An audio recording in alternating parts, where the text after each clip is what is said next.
Welcome, everyone. Happy Monday. It's Superman Day. That's right. The day of judgment. Superman box office figures are here. Some are saying it's a hit. Some are saying it's a dud. We'll discuss it. Plus your comments, questions, more Fantastic Four news. We're less than 2 weeks away from FF dropping. And we have an all-star panel here. I'm so excited. Let's get going. Let's start the show. Alan is here. I see him somewhere. So let's get going. Let's go. Happy Monday, folks.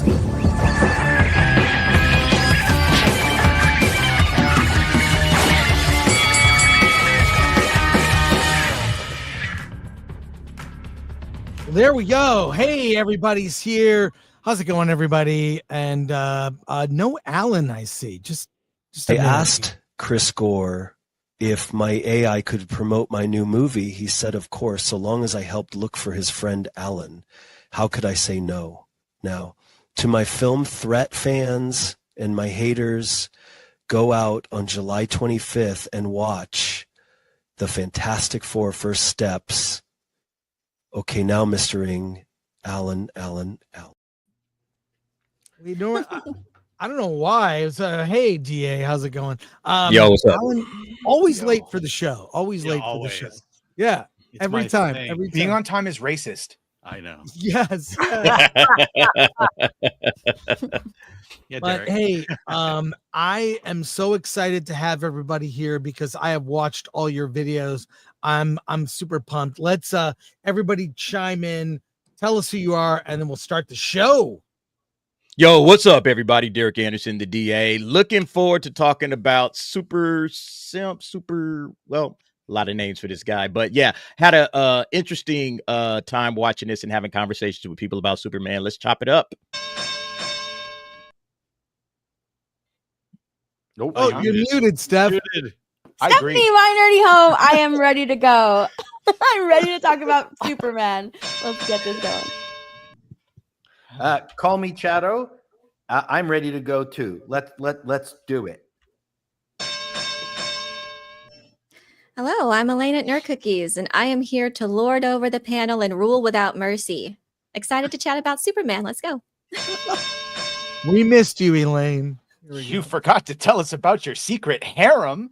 Yeah, I've never seen so much emotions. I wasn't here during the Last Jedi time period, but I feel like this might have been very similar. Where, oh boy, let's talk about it. Yeah. Alan, film threat. Saw it a second time and liked it even more. Yeah, we hate everything. I thought you said you liked it, Alan. That's crazy. I did like it. That's crazy. Well, so glad to have Paul here too. I watch his reviews, watch everybody here. And this film, I mean, I will say this is Last Jedi like divisive. It's people are on. I have a theory as to why people are reacting so strongly. But let's see who's here before we look at the box office. A quick super from That. Two Penny Puppet. Yeah, Two Penny Puppet for 5. I want to see One Flew Over the Cuckoo's Nest. I thought it was a happy go. Oh, you went to go see. I thought it was a happy-go-lucky film there. They all lived happily ever after. My God, my head is so messed up. Well, That movie was pretty controversial for its time. Let's get right to the box office here because box office is a barometer of how people react or feel about a movie. The estimates were all over the map. Initially, the numbers came out with at 122 from Warner. Now it's 125 domestic gross, 125 million. That's the total 20 million. Yeah, 220 million worldwide box office. Global was Okay, here's international something 95. interesting. Here's something interesting. The international. so what's Only that? 3 countries have chimed in so far. Italy, Netherlands, and Finland. Why are they saying 95 million is the estimate? Yeah. We shall see. Interesting. Go back to that and we'll look at the rest rounding out the top 10. Jurassic World Rebirth, 40 million second weekend. F1 the movie for 13 million. Wow, it's hanging in there. Total gross 136. How to Train Your Dragon at number 4, 7.9 million. Elio number 5. I'm kind of shocked. 4 million. 28 years later, number 6, 2.7 million. Lilo and Stitch number 7, 2.7 million. By the way, 6 million away from hitting $1 billion. Oh yeah, it's Wow. gonna do it. And I believe Minecraft is also very close. Minecraft's out of theaters, so Did they pull it at like We'll 951? Yeah, Yeah. it was getting there. Mission Impossible, 1.4 million. Mithrigan 2.0, 1.4 million. Number 9, Materialist number 10, a movie I quite enjoyed, a romantic comedy, a smart romantic comedy with Pedro made Pascal. with So Pedro Pascal. Okay, it's weird how he gets into he somehow infects Finaggles even his good way. movies. But what do we glean from this? I want everyone to chime in on box office. Then we'll get into opinions about Superman. Elio is. I didn't know if Lilo and Stitch was going to hit that billion for sure. I mean, it looked pretty promising early on, and then it kind of started to slow down. But it looks like it picked it up at the end. And yeah, so we're only about 6 million away overall for the first, U.S. movie to hit 1 billion worldwide, and we're over halfway through the year. So I'm kind of surprised at that. But otherwise, just kind of a standard box office weekend. Well, I was gonna say Elio is embarrassing because it just passed 100 million. That's going to lose so much. But like, have we sussed out why How to Train Your Dragon didn't do as well as we all thought it would? Where Boring. Lilo and Stitch. Maybe it's because it's such a close remake. It's like the Right. the movie exists already. Mhm. Do we need a live action version?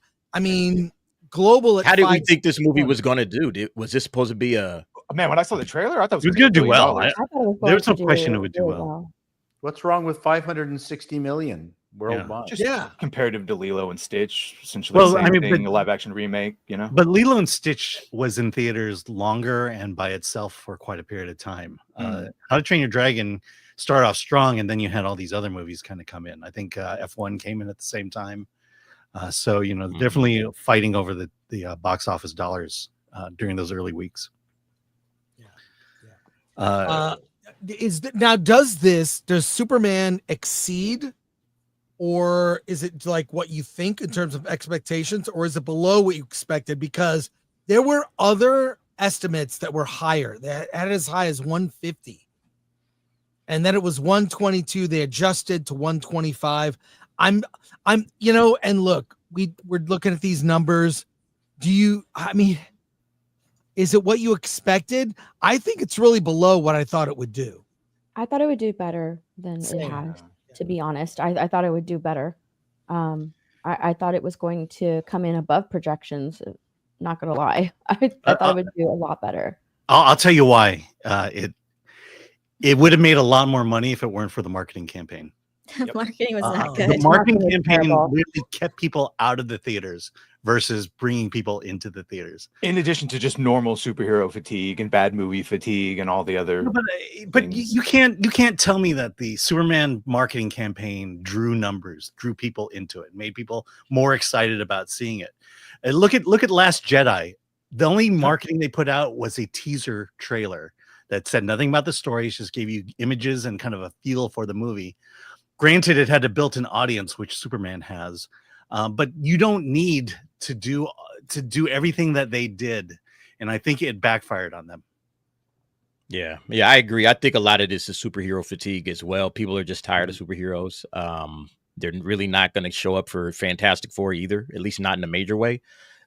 If it's not the Avengers, giant multiversal, multiple characters, something like Deadpool and Wolverine, where you have all these various characters that are, rumored to be in it. If it's not that, I don't think people are coming for superhero movies like this any longer. Yeah. Or Batman.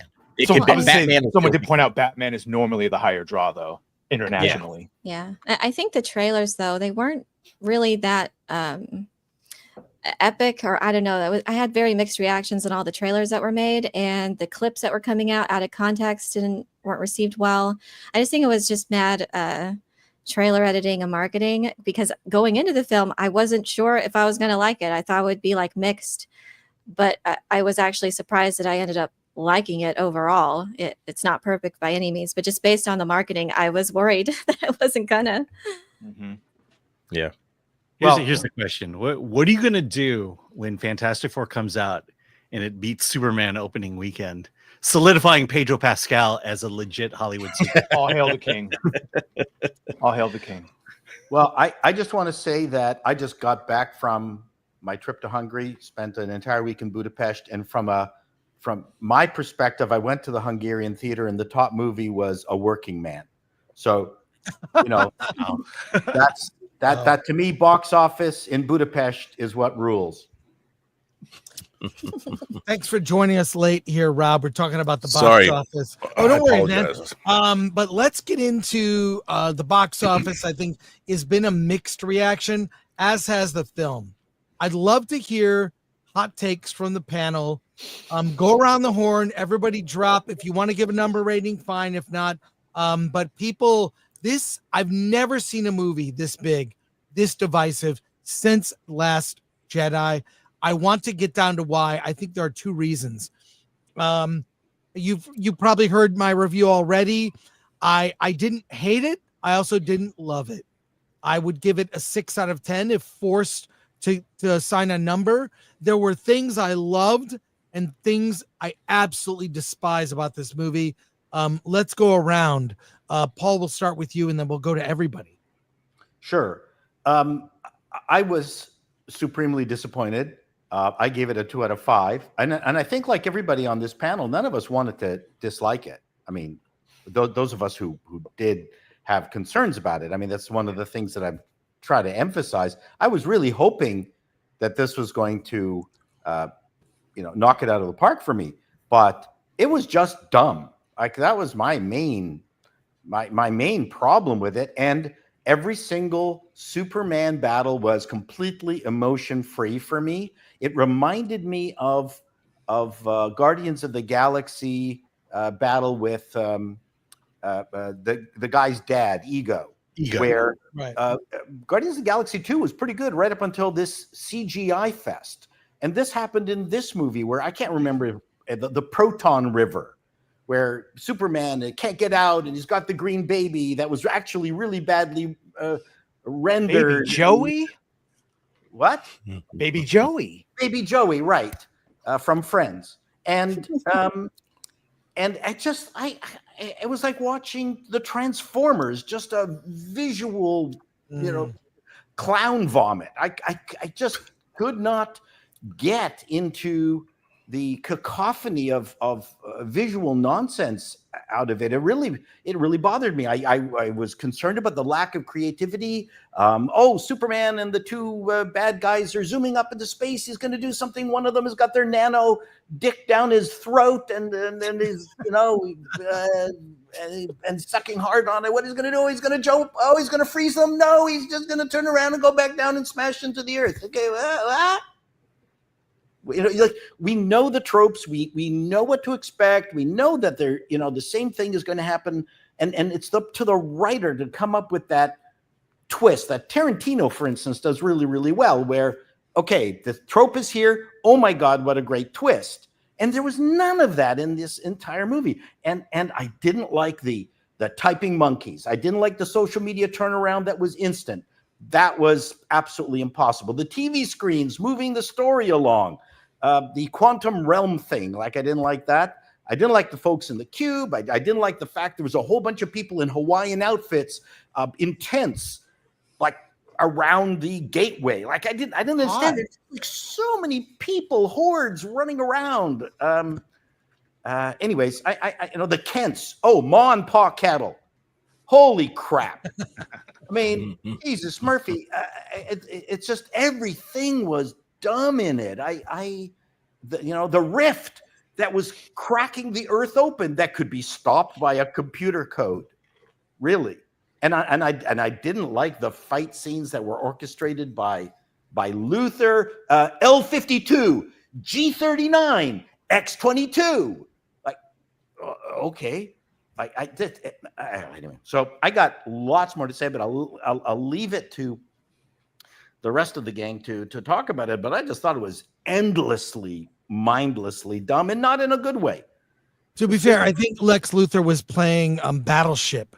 Yeah, when, he was shouting out those remarks. He was playing Battleship. It really. Yeah. Paul, I'm unclear about your feelings. Steph, what do you think? I started off by giving this movie a 6 out of 10, and then I watched it a couple more times, and it went down to a 5. It's mixed for me. It's not great, but it's not extremely terrible. And I think that I say that because I see a lot of people having fun with it. Personally, I thought a lot of things were very mixed for me in this movie. I think that this is a Superman for a more modern generation, for the TikTok crowd, and there's nothing wrong with that. It's just not for me. It's not a movie that I would go and see and think, yes, this is Superman. This is the superhero that I've been reading about all these years. James Gunn nailed it. It's not a movie where I would say this is a great Superman. This is definitive Superman. This is how Superman's supposed to be. I love the color palette of the movie. I thought it was great. It was bright. I loved Metropolis. I love the setting. If we're going to get like different stylized versions of all of these different superheroes and different DC settings, like backgrounds, that would be great.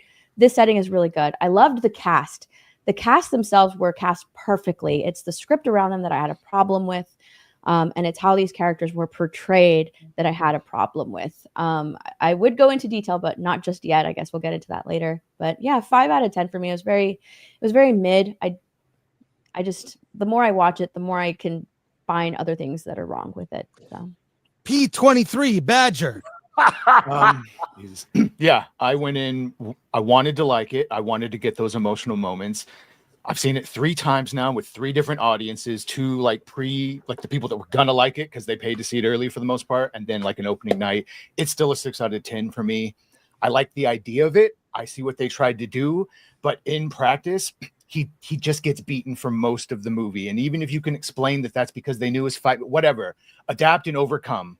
I didn't really see that until the very end, and by the time you do get that, because David's so good, it's just I feel like Brandon Routh and the other ones, like, bro, just let him not get beat up. And when he is doing cool stuff, as Paul pointed out, it's a freaking river, anti-proton river. Like, I love all the comic book stuff that is straight from the comics. That's great. Portals and interdimensional imps, but as depicted, it just looks goofy. And there's just not one serious moment that is not undercut by some sort of joke, either in the background or the prisoners trying to, I'm the one, they're doing something. Just literally every moment, there's something that takes away from that feeling of epicness. And yeah, I get why people like it, but for me personally, and I just don't want Superman depicted like that for most of the way.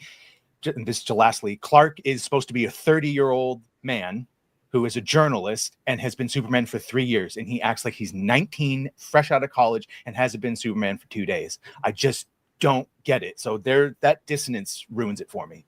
And yeah, as also was pointed out, sorry, overcorrection to Snyder. When you just say the city evacuates in 10 minutes, then there's no stakes whatsoever. It's just property damage. X15 nerd cookies. So I guess I kind of like to rank movies like, did I have a good time or did I have a terrible time watching it? And I had a good time watching this at the theater. It was entertaining to watch, and the theater I was in was packed, and they all were entertained as well. It definitely has flaws. There's one in particular flaw that does bother me, as far as maybe not for the reasons that other people are bothered by it, but as far as the convenience to the story in regards to the Jor-El's message, that twist just seemed incredibly convenient to work out for Lex Luthor in furthering his agenda. But we can get into that if we want to talk about that later. But overall, the casting, the characters, I was worried that so many characters would take away from Superman, would just feel incredibly bloated, and I wouldn't like that maybe they would be not written well. I guess it was my concern that I wouldn't care about the side characters, but I liked everyone for the most part, and they were all great. The casting was great. and that was a concern that it would be too overstuffed, but I thought it was handled nicely. David Cornsweet was great, I think, as an early years Superman.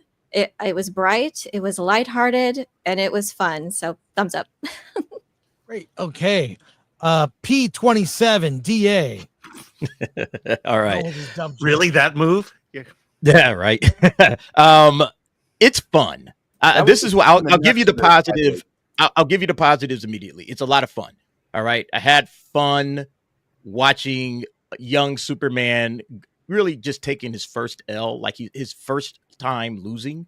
And then how does he react to that? You know, what is he doing in this universe? We're just getting to know him, and he's already taken his first loss. I would have preferred to see a little bit of Superman ahead of that first loss. Maybe give me 5 minutes of Superman instead of the, little text opening. Give me 5 minutes of Superman doing great things, being the hero, showing his strength, showing who he is, and then he hits that crater.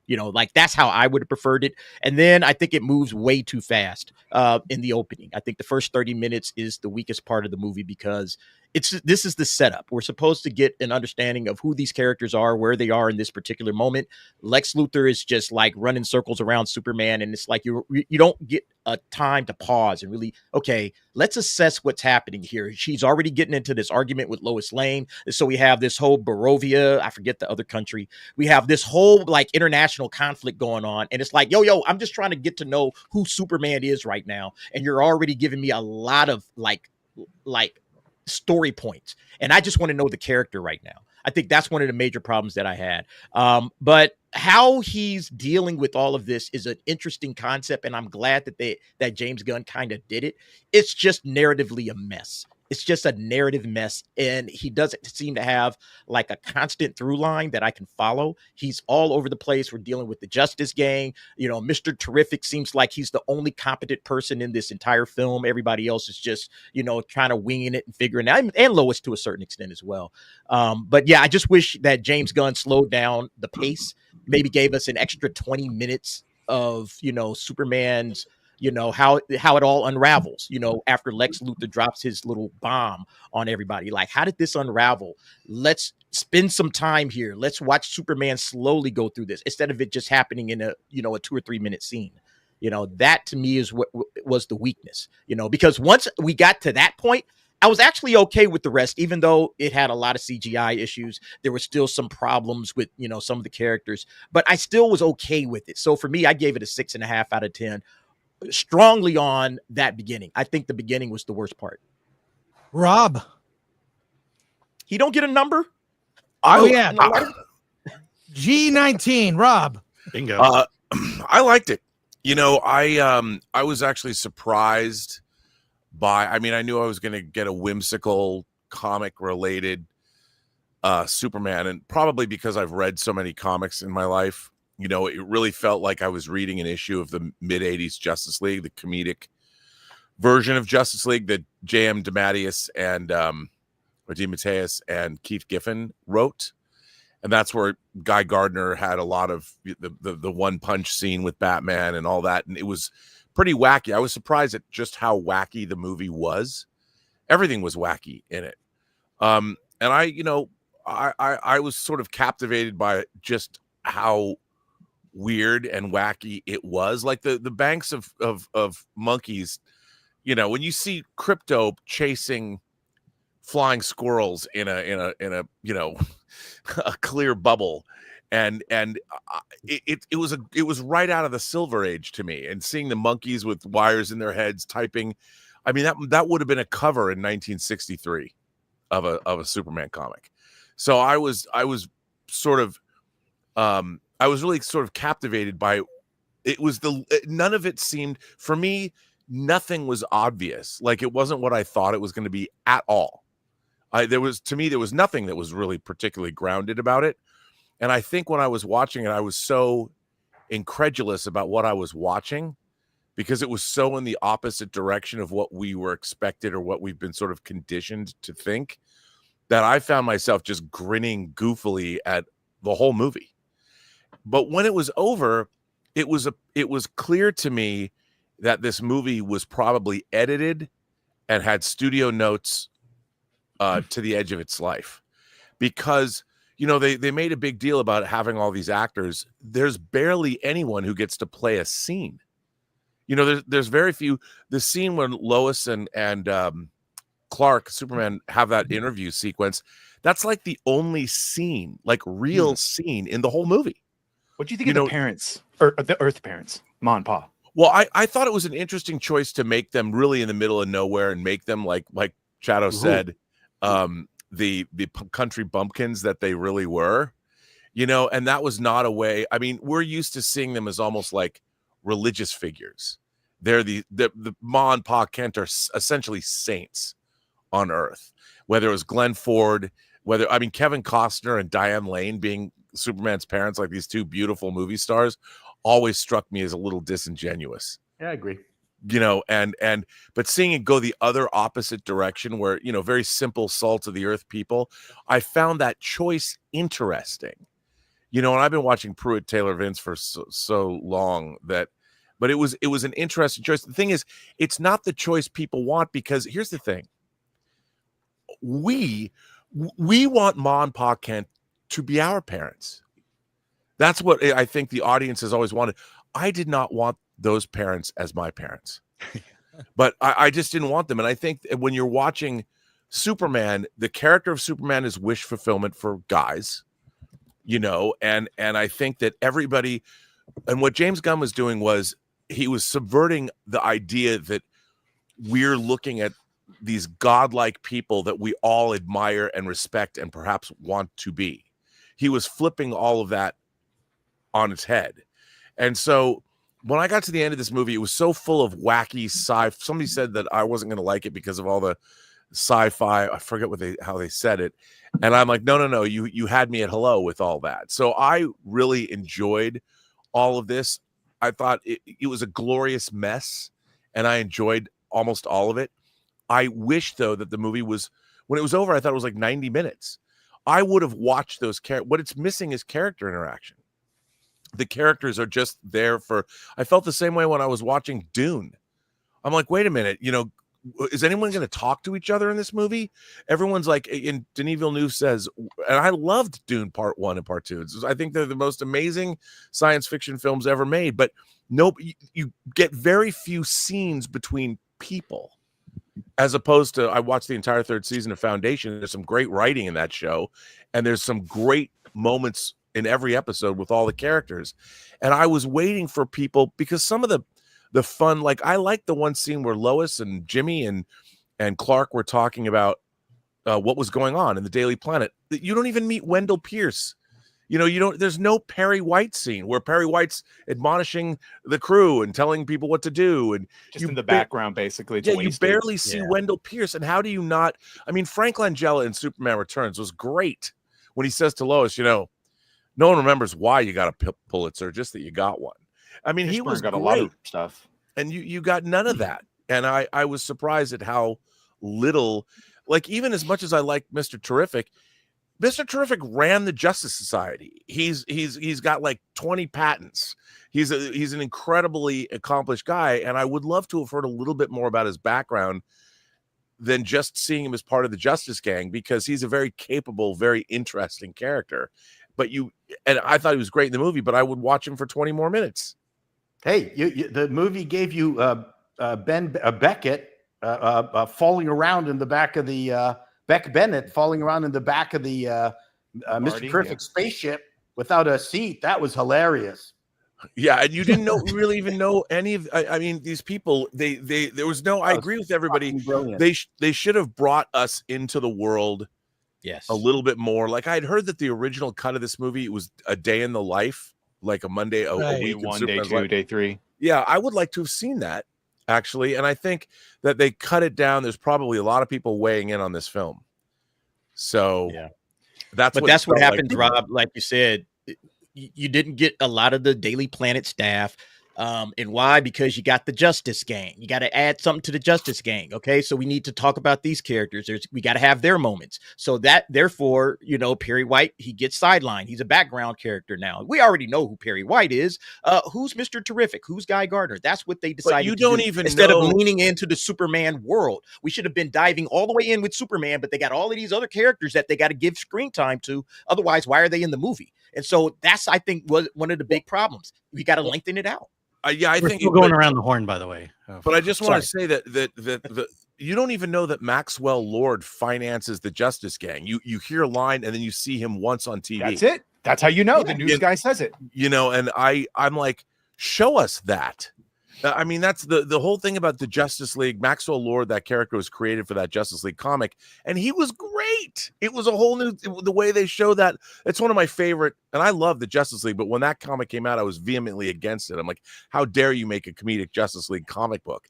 And it turned out I loved it. And to see that brought to life, I couldn't believe what I was seeing most of the time, which is why I probably liked it more than a lot of people. Rob can talk for 6 hours straight. So let's keep going. Yeah, well Dante. Yes, sir. We're not doing spoilers, right? Quick take. Quick, yeah. We're spoiled. Okay. I mean, my quick take is it was fun. It was a fun movie. I think people went in with a lot of expectations about what this movie should be. I think the baggage that comes with this movie is the fact that, we've had all these Superman movies before. Some were good, some sucked. And I'm not even talking about Zack Snyder stuff. I hated Superman Returns. So I had a good time watching it. Yeah, there were some problems, and I felt like things were a little rushed, and we didn't really get to know these people the way that, we probably should have, especially for our first Superman film. There were things I really definitely hated about it that I either it needs to be corrected or James Gunn's taking a big L on it if he doesn't. But other than that, man, I had a good time watching it. I feel like it's a Superman movie. I didn't feel like Superman was cut in his own film the way some people were trying to say he was. I don't think he was depowered and getting it in weak the whole time. I don't understand that argument at all. He lost to Ultraman. He lost to Ultraman twice. That's it. So and if we're going to compare, he doesn't get one hit. He doesn't get one hit. Both fights. But we're talking about Ultraman, who's his equal. So what does that mean? You know what I'm saying? You don't even show him. Okay, so he's just gonna get Zack Snyder's Superman lost to Batman, a human being. So and people love the Henry Cavill Superman, right? He lost to a human. So and we're going to get into like nitpicking, and that's what I'm saying. I enjoyed it for what it was. I had a good time watching it. I don't understand some of the arguments, but some of the arguments I very much do understand because there are some valid, criticisms about this movie. So more Beck Bennett. Without spoiling it, he gets beat up, then he gets metaphorically beaten up in a conversation, then he gives himself over and gets beaten up, then gets beaten up, and you know what I'm saying? By the time he starts having a rough time, by the time he starts getting a hit in, when you're writing a story about you want a hero that wins all the time throughout the entire when you're writing a story about the Impossible Man, he's not allowed to get one hit. He's not allowed to get one hit. It depends who he's fighting, right? I mean, again, he beat. Okay, we're not doing spoilers, but he did win in the end, right? Sure. Yes, he won. Isn't that what a superhero movie is supposed to be? Superhero gets beaten down, and then comes up victorious, and then he wins, and that's exactly what he does. I feel like that's always the conversation about like Superman. I think I've had this conversation with others before that they don't like Superman. They think he's boring because he's so uber powerful. And it's just there's no stakes that they feel like. They like other heroes more that are like Batman, like Wolverine, or characters that are flawed that have like just unique skill sets, maybe like one skill, but someone who has so many an array of incredible abilities to where he's basically invincible. It's interesting to see how that what the story is interesting to me is how can you beat someone who is almost virtually invincible?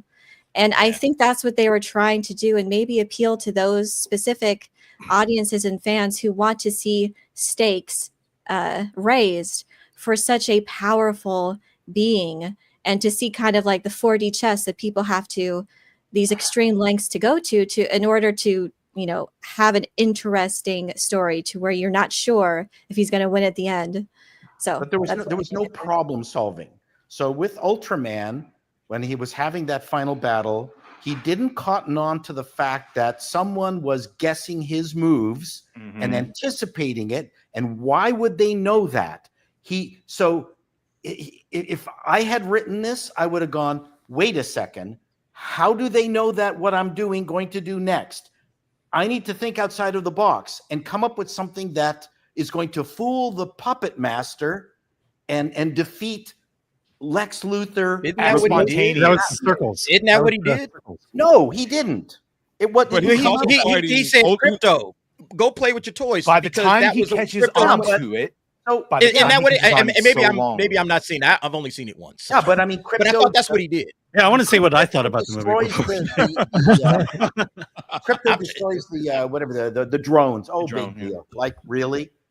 But that's how Lex was. How it was done. So, I mean, no, I know that, but that was unbelievably unsatisfying. Let's get Alan real quick. But I rearranged everyone. People on the left liked it. In the middle row, we all are like kind of liked it, and the people on the right did not like it. So I've rearranged everybody. You and I have the same Alan, Chris. But Alan, what did you have to say? Okay, so I got to see Superman a second time in the theaters. I saw it in 3D IMAX. This is probably the only movie I'd say was really good in 3D. But here's the thing, and I'll just make one point.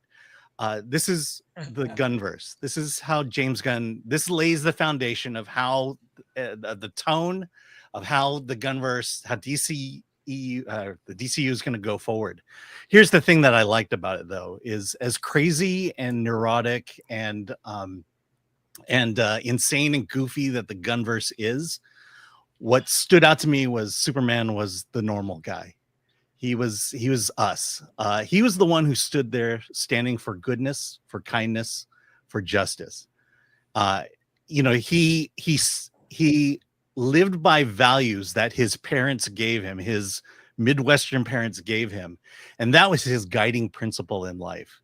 And to me, what made this movie was just this overall theme that Clark and Superman were going to do things because it was right and because it was going to save lives, and you just don't see movies like that anymore. No, we have to go the goofy route. We have to go the dark route.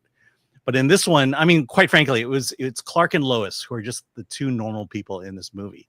And I think when the other movies come out, Supergirl and all that stuff, they're gonna go the James Gunn goofy route. But what I liked about this one was that you had the hero, you had an understanding that Superman was above it all, and that he had values he lived by. And that is the reason I will defend this movie. Well, I mean, there has been a lot of debate about aspects of the film. And there's certainly things you can point to. Steph, you acknowledge the cast is really great. Corn Sweat is a really good Superman. The big problem people have with Superman is changing the lore. I think this is awful. It's awful because I see a trend.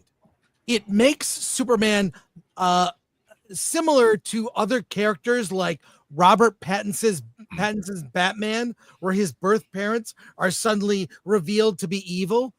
By the way, that's grossly misunderstood, but yeah. Yeah, but it also makes him akin to Ray. Ray is the descendant of Palpatine, pure evil, and now turns against her heritage to be good. Superman, unbeknownst to him, he misunderstood. How would Superman feel if he saw that message as a young boy being revealed to him, if he saw the full message? I have a huge problem with that change. Huge. And they made him a Viltrumite, basically, right? I mean, it's like, is this a trend where your birth parents are shitty? The only way to be good is to be against your birth parents. There's something in a book, honor thy mother and father. Right? Count. Alan, where's that honor thy mother and father? Chris, can I ask you a question about what you're just saying? Yes. How does it change the lore? Because in a way, the El's House of El, Jor-El, is God, and they're sending their son to Earth. And I think people read into that, right? And so I think it changes it. It's almost like you're saying, it's also I just don't, because in every incarnation we've seen the El's, Jor-El and Lara. Why is he wearing the suit still then? Good, virtuous people. Yeah, why is he wearing the symbol of his that house? off? That should be a swastika. If it doesn't mean hope. Wait a minute. In the movie, if you listen to what Jor-El actually says, he's sending Superman to Earth. He says, listen, these are weaker people than we are. I'm sending you to help the planet, and if you can procreate as much as you could, you have a harem. He says harem. You're dealing with an alien race, and we've never seen an alien race depicted that has a different set of, let's call it, values or morals than we do. Right. And basically, he's still saying, please go help the people of Earth.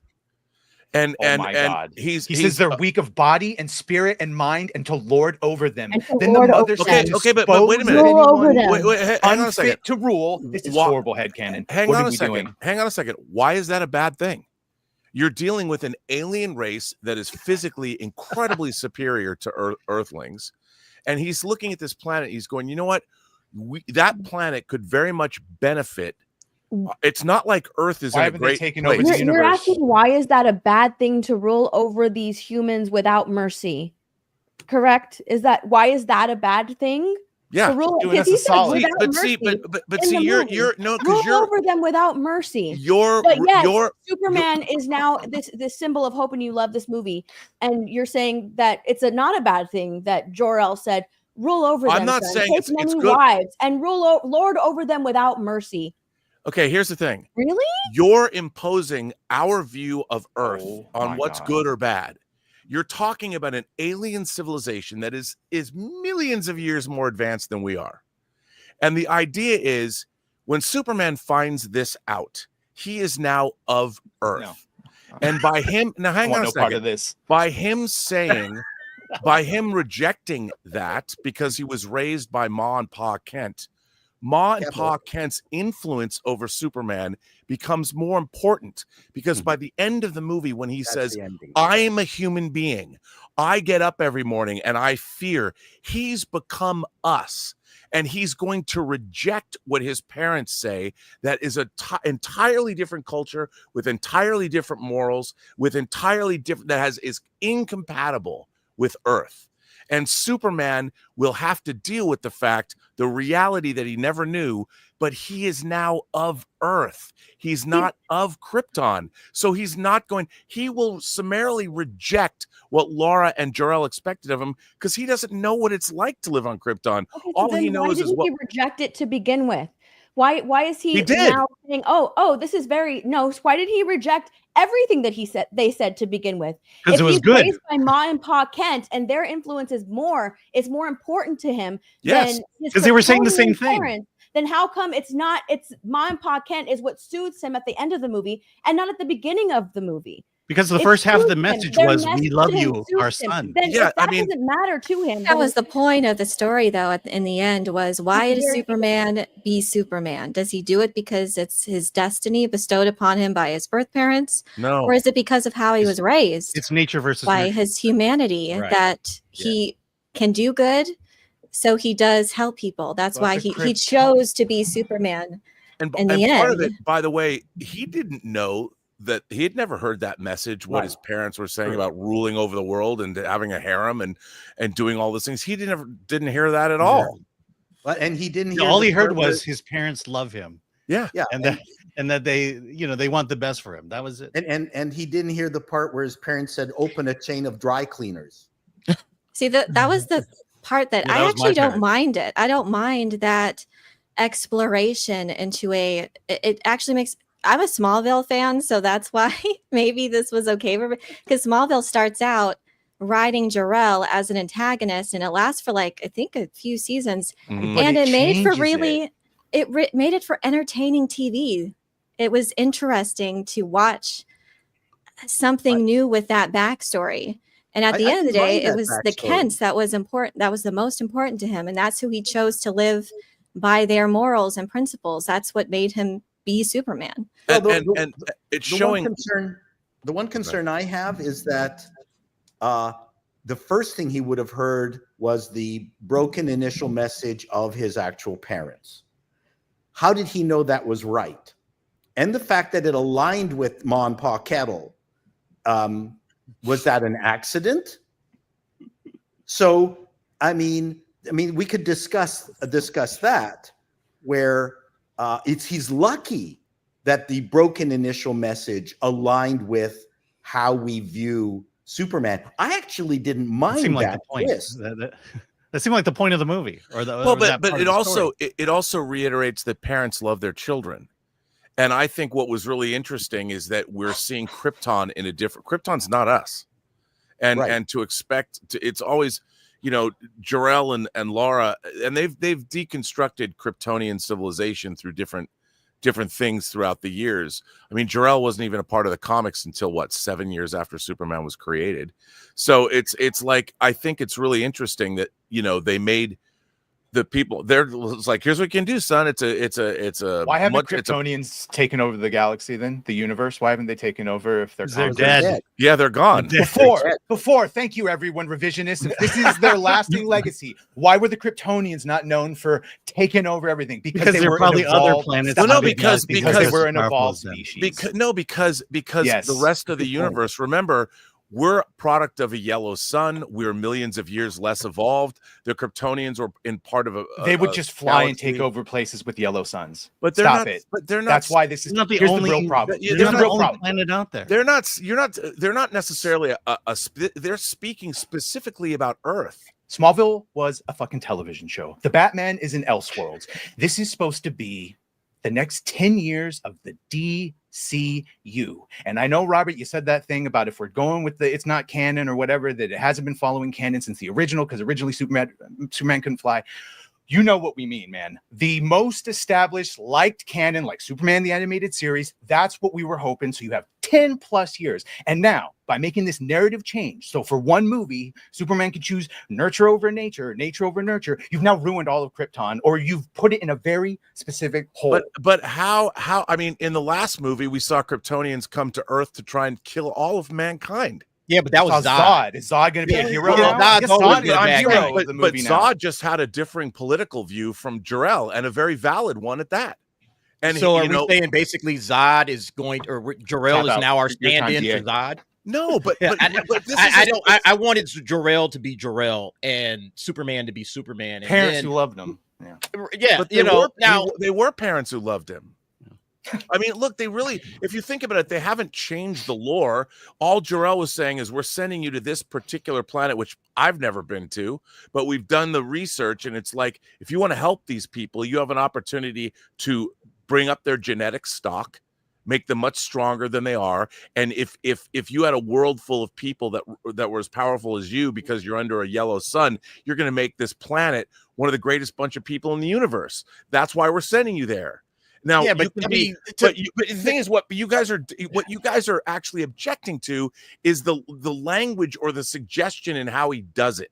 And like if Superman, they reacted the exact same way in the movie. Like, the movie is us. We're like, wait, what the hell is he talking about? Right, because you're coming to subjugate us. I ain't feeling that. I'm not feeling that as a human being. If an alien came down to Earth right now and said, hey, I'm going to subjugate you, I'm going to make love to all your women and have lots of kids, and I'm just going to slowly but surely replace every Earthling here, you would be pissed. You wouldn't be saying, hey, I'm looking forward to this. I can't wait to get my actually do it. No, you're going to be pissed off because that's evil. That's bullshit. I'm not rocking with that. But you're imposing Earth morality onto an alien civilization. Yes. And this I'm on Earth. Well, I'm on Earth. I have my morality. Better morality. That's the problem. Yeah, I feel like, again, if we were to look at it across the board, any country going into some other country trying to impose their values on that other country would probably be considered as not a good thing. So it's the exact same thing with Krypton coming to Earth and doing the exact same thing. I don't see there to be any. Yeah, remember how we brought democracy to Iraq? I just think there's been so many reinventions of Superman in recent years in film and television. We've seen so many things, and I think they realize we all know what the core, most well-known version of Kal-El's story is, and I think they just wanted to do something different that led to more creative storytelling possibilities in the future, which it could be.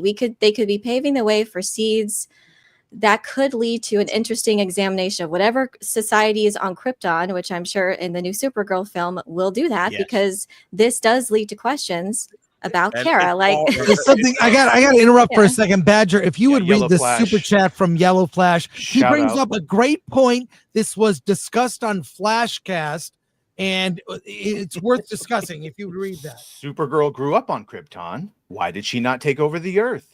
Where are her F-boys? Yeah, where's her harem? Why didn't she tell Clark the full message? It's a plot hole.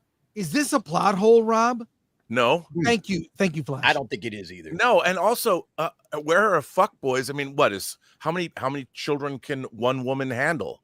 I mean, it's like it's not, the reverse is not true, you know. And the whole thing, when you see Tom King's Supergirl story, I would assume is going to fill in, the next movie is going to deal with this very thing. And I find it interesting that, look, you guys, we have to grow up here. And you have to understand that if an alien race was going to meddle in the affairs of Earth, they're not just going to be nice and kumbaya about it.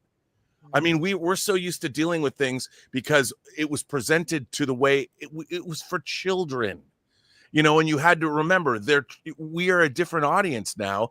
And I like the idea that the Kryptonians said to Superman, we want you to make the Earth a better place. How we think to do it might be, you know, they're not thinking they don't know about our morality necessarily. They don't know about our belief system. I mean, there's like someone has to lead the planet. And if you're sending your son that you know is going to be phenomenally more powerful than anybody else on this planet, who would you rather have lead? I mean, any of our little tribal leaders that we replace every 4 years, or kings and queens, who else on the planet should lead it? I think this whole thing was a huge mistake. Like when I said like there was a part that I hated, this was the part that I hated, and I'll tell you why. Really, you know, we can get into all the philosophical debates about, you know, aliens and right and wrong and this and that. The reason why I think this is stupid and why this should not have happened is James Gunn had one chance to finally get Superman right, and I'm talking to someone who liked the film. I really liked the film. But this part of it is like a stain on the film for me, because I'm like, look, here's the thing. We really didn't need it. That's my point. We didn't need it. We didn't need this part of the story. We could have just had that message from Jor-El and Laura, and that could have been it. And we didn't have to even address this. And we could have just had our Superman story. We had the loving parents on Krypton. We have the loving parents here on Earth. And we needed to keep that part simple. That's all we need to do. See, but this change makes Superman, it gives him more agency into who and what he wants to be.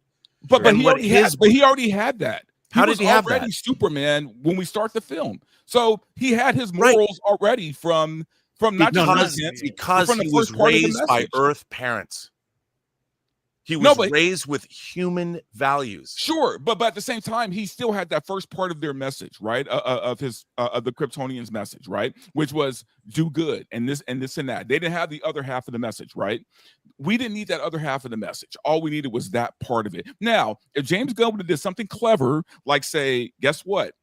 The engineer corrupted the message, right? Like the engineer is the reason why we got that. Could have. And he still could have, and they should. And honestly, he should have done that at the end of the film. You know, established that the engineer corrupted the message, and that would have been just an easy way to end this. But instead, he's created this problem in this movie where it didn't need to be. Let me ask y'all a question. Is it a problem? Can I speak to this? It's a problem for a lot of people. Yeah. Can I speak I would to this? say that makes it more interesting. Yeah. Can I speak to this? Look, I've mentioned many times, I'm not a Superman fan, didn't read the comics, not a big DC fan. My knowledge of Superman is the movies, the TV show, and, basically what everyone in the world has seen. So I don't know. My issue here is my knowledge. If you were to ask me to define who Jor-El is Superman's dead father from the planet that blew up that was played by Marlon Brando. I don't know anything of Jor-El beyond that. And I would venture to guess that the average moviegoer who is not a big comic book fan feels the same way. He's just a guy. He just happened to be Superman's father.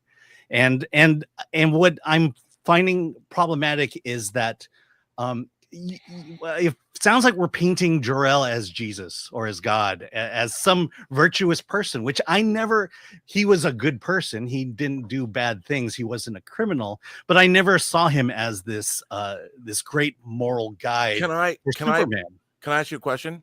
Yeah. In Superman the movie, would you say that all the Kryptonians that we saw in that film were good moral people? Yeah, see that's the point I also wanted to make, is that how do we know that the Kryptonians are actually good people, and then maybe Jor-El is the bad guy, saying this is a Jor-El, be reasonable. Yeah, this is to respond to Yellow Flash's question of why Supergirl's not. Maybe everyone else is good, and Jor-El has, I'm not going to make that canon in any way, but I can certainly make that case. What did I answer your question or? Well, no, Yellow Flash made a good point. With why doesn't Supergirl say this is the real translation, or I heard what happened? Maybe she just got back. I mean, she doesn't. I mean, I feel like, and they're going to probably change her lore then, her origin. Well, I mean, that's my point. Is maybe Krypton is not as evil as we're painting it out to be. Maybe it's Jor-El. Right. Or maybe there's something with the message in its entirety, because honestly, I was put off from the very beginning with the message, because the way it was played, they didn't come across as loving, concerned parents. They seemed very flat and emotionless to me. So from the get-go, I was like, this is kind of odd, the way they're talking, that their emotions weren't coming across in their tone of voice. Even if it was nefarious, they didn't sound like uber passionate about the preservation of their genetic heritage. Like, I just felt like there should be a more emotional tone to it.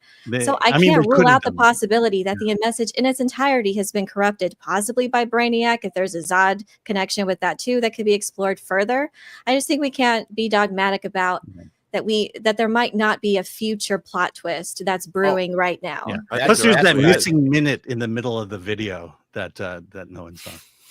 Yeah, I think there's an absolute missing element to this. I think James Gunn knew these conversations. I think James Gunn knew these conversations were coming, because you do that to a character like Jor-El. Like, he had to know that all of these conversations were going to come on the back end of it. So did he do it on purpose, knowing that, okay, everybody's going to be talking about this, we're going to all have these conversations? What is his intentions with all of this? Because like Dante said, he could have easily put this to bed in the post credits and been like, oh, it was, Lex Luthor fiddling with the numbers or fiddling with the translation. And that's that. So does James Gunn have a plan for this? I think he has to at this point. Well, you know what the plan is? The plan is the fact that Superman's values were guided by the parents who raised him and not the parents who gave birth to him. Yes, to me, that is the story. That's what I'm thinking too. I think that James Gunn wanted a Superman that's not all powerful, and right now, and that's why, like, in the movie, he is not at his full strength. It's mentioned multiple times in the movie that he is not at his full strength throughout the movie, and James Gunn didn't want him to be an all-powerful Superman. He wanted a more relatable, more human Superman, and what better way to do that than to have him look up to his human parents and not his alien parents. And so, to me, that's why that's why that message was given. That's why Superman is no longer looking to his alien parents. And, what suits him at the end of the movie is his human parents, because that makes him even more human. And he is desperately trying to humanize Superman in this movie. I have an issue with that. And the reason he does that is because this new audience that he is making this movie for, they can only like a certain character or a certain superhero if they can see themselves in that superhero. And we've said this a lot, and we've criticized that a lot with these new movies. And that's how people relate to him. They have to see themselves in it, in the characters. And that's how James Gunn is able to do that with Superman, is to make him more human, even though he is not. And my quick point I want to make is that we're seeing this as a recurring theme in entertainment. Evil lineage heritage parents, right? And then turning against those parents. You saw it in Robert Pattinson Batman. We saw it in Rey's story arc in the Star Wars sequels. We're now seeing it in Superman. Why does this theme recur? Why does that theme recur? That's my question. Chris, share my screen. I have James Gunn saying why he did this. Okay, good. Let's get this. How can I remove that to stage? Here we go. Badger, James Gunn. Yeah, he says, I didn't want to take something away from him that was elemental to who he was, but I did want him to deal with a personal crisis, Gunn explains, referring to the big twist. I wanted at the heart of this story to be about Superman, the human being, and him struggle with something about the way he sees himself and his identity crisis, Gunn says, and then finding his new faith in himself through that process. So the easiest way was to change what we expect about the mythology of Superman, but in a way that doesn't really hurt him because he still has his foundation in Ma and Pa Kent. Yep. So there you go. So I have a trying to make him more So this is not to be picked up later by Brainiac. This is for this movie because he wanted him to have a personal identity crisis. I have a verisimilitude question. Is that this movie, speaking of Robert, yes. And this is happening in our present time, correct? This movie? Yeah, there's the internet. The internet is part of all the fake AI with everything out there. At no time does anyone go, this has been generated by, Pallywood or something.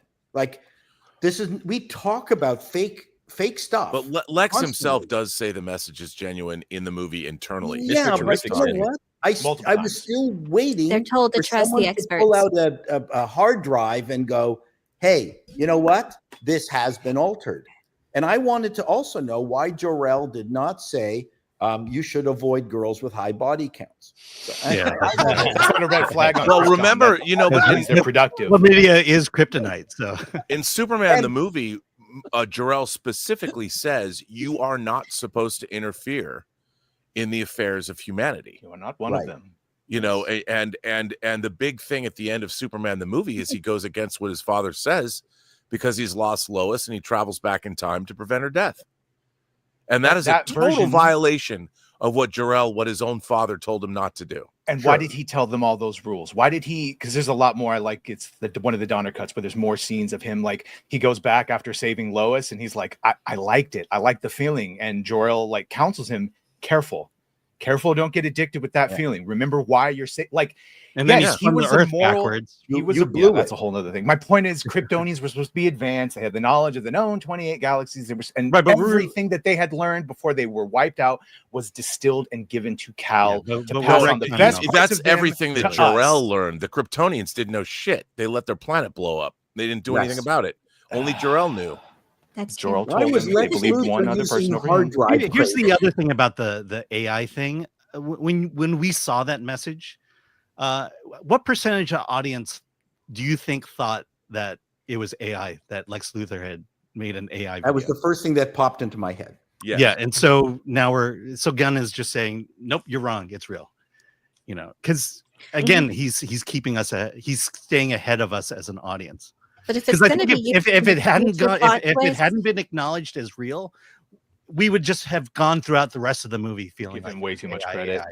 Yeah, he does shit because he thinks it's cool. No, my biggest issue is that it just happened to be so incredibly convenient for Lex Luthor that it was the exact ammunition that he needed in order to pursue his plans to go after Superman and get the government's backing. Well, so if it's real.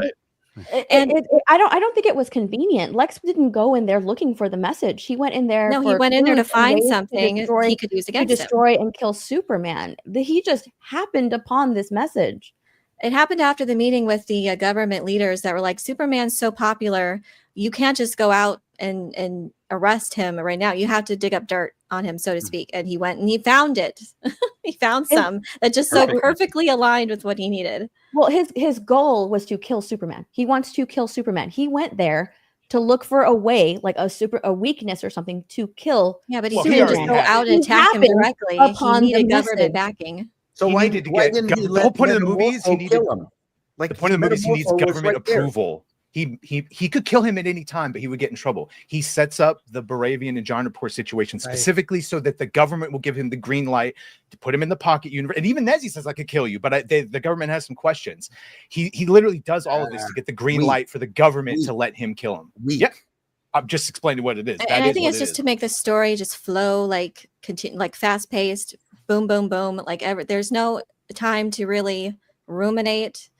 And that's why I like the Batman so much. And I think it's 2.5 hours or maybe longer. I don't know. But in the Batman, we're allowed to just breathe and let the characters develop. And this just happens like at breakneck speed and we hit the ground running. And yeah, that's what I'm saying. That it has its flaws. And I think at the heart of why this movie shines is because the most important parts of the character shine through.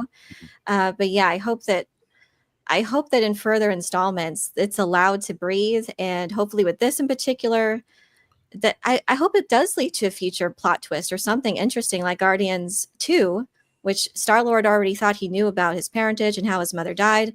But then it wasn't a retcon when we found out the truth. It was just we learned more of what happened. Mm-hmm. And if something happens in this, which I hope it does, because it's weird too with Kara. They never had conversations ever about his parents and their plans for him. Like, so yeah, it's a plot twist unless we learn more, unless if it's story for the future. And let me end on one thing here, and we'll go. We have a lot of chat comments and questions on this topic, and then we have more news. But the original Star Wars, it was not in the plan that this heavy character Darth Vader was going to be Luke's father. Initially, it was not that at all. And Obi-Wan tells an incorrect story about his father and Darth Vader, right? So they changed the lore in the second movie and flipped the script. And Star Wars, the OT, became a story about the redemption of his father. So I'm saying this isn't unprecedented. I really don't like it. I assume by the end they'd say, Lex Luthor, paid off those experts, or it's AI, or whatever it is. I don't like it, but a lot of people are saying, and I'm not saying this, I'm saying in the next movie, who knows, everything could flip. By the way, you forgot that Luke made out with his sister. Yes, and that was not planned either. It was an unplanned. She kissed him, bro. She kissed him in the second movie too. Yeah, so. The second movie. Well, she was comforting him. His hand had been cut off. He got twice. He made out with her in the second movie. In the first movie, he got some history before they. I mean, James Gunn could, look at all of the conversations that are happening online and the backlash to that character change and change it in another movie, sure. But for now, this was his intention, is to change Jor-El that way. And to be clear, if you've ever read, I want to point out one thing. If you've ever read The Secret History of Star Wars, great book, best book about Star Wars, bar none. Lucas consulted a child psychologist about how kids would feel if they learned the main villain of the series is the father of the protagonist. He took it that seriously. And I feel like a lot of these decisions about classic characters, they're not being taken with the level of seriousness that Lucas took his decisions. That's all I'll say. Fodder for more discussion. Rob, you want to say anything else? I'm sorry. Did he ask his child psychologist about kissing your sister too? Yes, and Look, anyways, Rob, any final thoughts on this? And we'll go to some. No, I mean, I think that whenever established lore like this is altered, I'm always curious as to. I find it interesting, first of all, and second of all, what does it mean to the character, and how is it going to work going forward? And when it comes to the case of an alien, to me, it makes it a much more science fiction idea. The idea of planets interfering in the other planets, especially. I mean, throughout human history, how many primitive cultures where like the Europeans show up and said, yeah, we're going to mate with all your women and we're going to take away any culture you ever had. And you're going to do exactly what we say because we're more powerful than you are. It's as much a part of human history as anything else. So for the Kryptonians to say, look, man, you guys, we're going to send you to this planet with a yellow sun. Your genetics will only do wonders for the planet. And the thing is, he's right. It would. It's just, he could have been a benevolent ruler. He's not saying become an evil despot and go kill a bunch of people. Spread your seed around. The mom said that, but she said eliminate anyone that's unfit or unwilling to serve you. Yeah, I'm rooting for Zod, or I'm rooting for 3 times. Zod in the next movie. They're not good. By the way, yeah, we can impose our morality on other species. I don't care how long you've lived in the galaxy. If you come here and try to rape our women and take over, we're gonna unalive you. So yeah, that's just how that is. It's objectively bad. Again, it's just a different mindset. And who's to say that they're wrong? Because what if Superman actually did that? What if he turned the Earth into a paradise? He doesn't have to kill people. Doesn't have to rape women either. He'd make them love him. Why not? He's Superman. Yeah, they'll come to him. I mean, it's interesting. Alan, just as a point of contention, or if you want to read a comic series that's really great, Alan Moore's Miracle Man that was later taken over by Neil Gaiman. But despite what you might think of Neil Gaiman, that whole series was basically a Superman character decides to remake the world. And it's really interesting. And you think to yourself, kind of wish we had somebody who would do that to our world. Yeah, but the problem is the problem is about the movie that I think is the most important question. The problem is right now with the way comic book movies are, the way the industry is right now, the way everything is right now. Those are lofty ideas that don't belong in this movie, right? Like we needed just a good sound Superman film, right? To start to kick this universe off, right? Like we could have those kind of ideas later on in other films and other things, but this movie needed to be simple, pure Superman.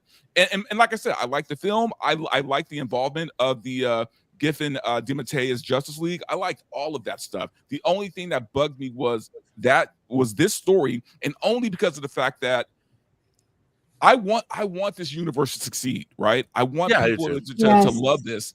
And I get it. People are mixed on the movie overall, right? But you don't need to add complications where there doesn't need to be. And I feel like I would live under the global Kryptonian caliphate. Just saying. There's a global Kryptonian caliphate. In terms of what Dante is saying, why did Gunn start with that horrible text plot outline at the very beginning that I had to read? 3 months. Well, that's 3 years, establishing 3 the minutes. DC universe. That was terrible. The Batman does a lot of the similar things, but just does it so much better. It does. Yeah, but does that mean that Paradise Island's only 300 years old? And I didn't know there were which comic book brought up they're metahumans on Earth. That's what they're called in DC. Yeah. The TV what show. was it? What was the first line?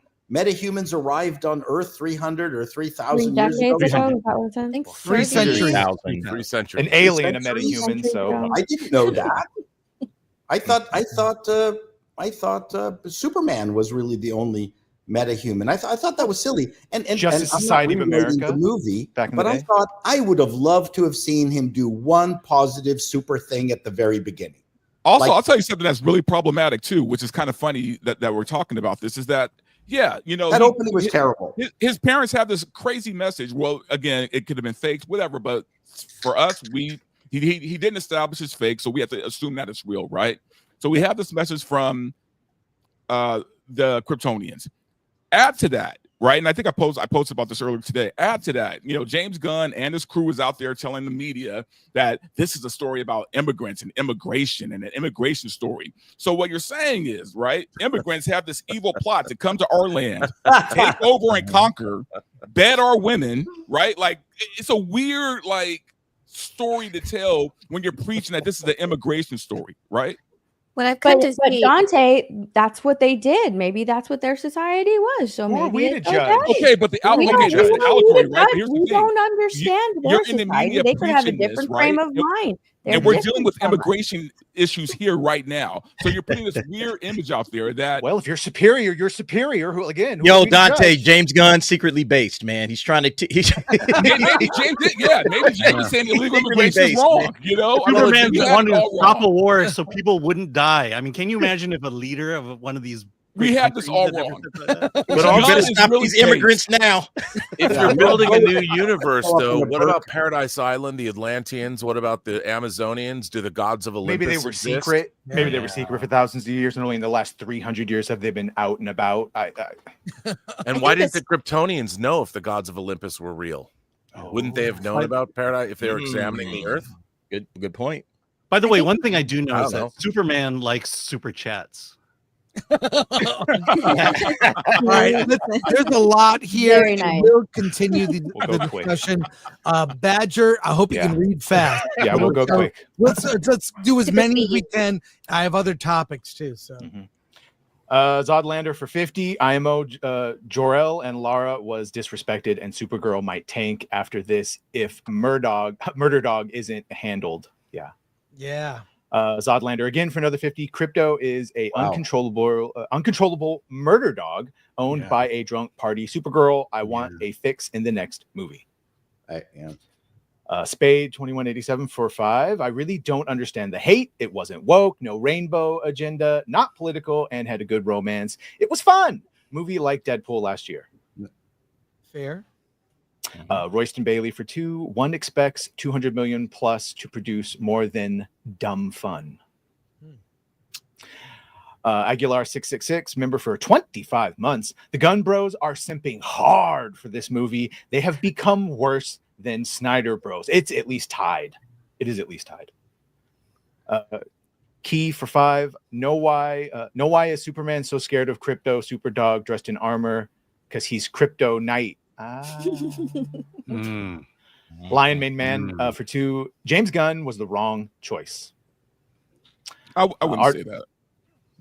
Aardvark for 10. Hope all are enjoying savoring this level of debate about a movie before Marvel comes in hard, fast, and dry with Pedro, girl bosses, and yeah, I think we'll probably all agree. And another Lion joke. Mane for 5. We are in the age of flashy stuff is more cool than substance stuff. Yes. That's Yeah, the worry. unfortunately. Yes. Yeah, I love the Batman and the Penguin. Those are still no one has reached that for me. That's been Yeah. peak lately. Mhm. Reach Batman and Penguin were amazing. Retromeister. Sorry. Retromeister for 5. I saw Superman the other night and truly felt confused and insulted. It really suffers from an identity crisis regarding its storytelling and character development. Yeah, there you go. 2 Hokies for 10. All the criticisms are valid, but I still loved the movie. A little too much James Gunn and cartoony CGI, but the characters were perfect. I would watch 3 hours of Perry White running the Daily Planet. Yeah, I like the too. Daily Planet. That was good. JB Spooky Review, member for 2 months. Pa Kent was a serial killer on the X-Files, season 4, episode Unruh. I Yeah, can't he was see him as also in Pa a very Kent. good movie called Identity with John Cusack. If you guys haven't seen that, Constantine, you should watch right? it. He's the priest in Constantine. Yeah, I remember that. good actor. Graph Web for 2. In the name of all that is holy, hashtag cancel Disney Plus. Thank you, Graph Web. 1 a.m. Nav, member for 6 months. It's messy and fun and a total antithesis to Snyder. Connor Dorian for 5. Superman's Kryptonian parents telling him to rule over Earth was done in Smallville season 2. And Was it? then undone. Good And then TV. undone later on. Well, over time. Well, over It's made for time. good TV There this you go. weekend. It'll If get you want to fixed point that around. out. Remember for 13 months, this all sounds like the plot of Invincible. Yes. Because And it's That's what I said earlier. Yeah. Warrior of Justice for 5. I haven't seen such a debate since who is the leader, Leonardo or Raphael. My take is how can we trust what Lex says? He could be messing up the message because multiple people agree. confirm it. For $5. Thank you, Valentine. Badger's the Rachel Zegler of Film Threat. Over dramatized, opinionated eye roller. And I want to be paid for every second. We love Badger. Thank you. Free US 1776 for 5. RMB's Jor-El argument would make sense in Man of Steel since it's a science fiction film. Gunn's film isn't sci-fi. At its core, it's a goofy, good time for kids. Ruddy for 2. Krypton was right to bring regime change to Earth. Bamboo Taco for 5. Chris, you missed another race swap in Superman. The engineer is black in the comic. The engineer is white. Why are we changing lore? AF in authority. Doc Possum for 5. So Jor-El is a eugenicist now. Yeah. Like Khan Noonien Singh. Pierce McHugh for 2. The harems to repopulate, they are just misguided. I wanted to know why there weren't Asians using the computers. Yeah, Alan. Computers. There were 2 Asians on the working Yeah, from. there actually were. There Oh, actually were Alan they? was counting. Okay. Yeah. Okay. Thanks. No, again, Alan Disney and noticed Universal. Is it so hard to put Asians in your movie? Superman saved one. Gamer Plush for 2. Love the nerd fight. Hail R&B and panel. Darian Murphy for $9.99. The people who created our superheroes were truly good people who wanted to provide a good, hopeful message for kids. Gunn is not. Proof, try to imagine Stan Lee joking about the PDF file stuff. Yeah, I don't think he would. Dark Hero fan, member for 17 months. That wasn't Superman? He just meant the things that got him canceled. Right. Maybe Brainiac was in the computer and hacked the message. Maybe Batman will show up. Yeah. Jimmy Olsen got the PDF file from what's her name? From which Tess Walker. Free US 1776 for 2. You can grape them, Cal. You can grape all of them. Yeah. Very hopeful. Wow. Very, very hopeful. CD Stein 69 for $4.99. My question is, who the hell is the Kryptonian language expert? Only 2 people are on Earth that speak it and have only been.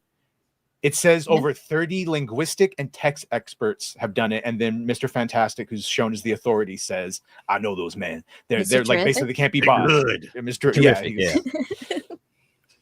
Is Pedro in this?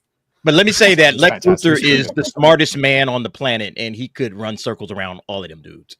Yeah. So it's very. I think Lex can outfox Mr. Terrific and everybody else. I mean, not by much. Mr. Terrific is kind of like the second smartest man in the world. So I mean, but I like this. I think in this one he's supposed to be 3rd, but still. Supergirl's parents told her to have harems on every planet. There you go. Biggs 93 for 2. Also, let's stop using the word the grape word here. Women will be lining up to bang Superman. Are we kidding? Are we kidding here? Yeah, and they didn't say he anything wouldn't have to about force that. himself on anybody. Women would line up to bang Superman. Harems and concubines. It's not like we haven't had that for the majority of human history. Yeah, you're talking about Jimmy Olsen though. He's got. He would take them to the Fortress of Solitude. He put on some Luther Vandross. It wouldn't even be an issue. You imagine half the world is some cognac, kids, and the other half is Jimmy Olsen's.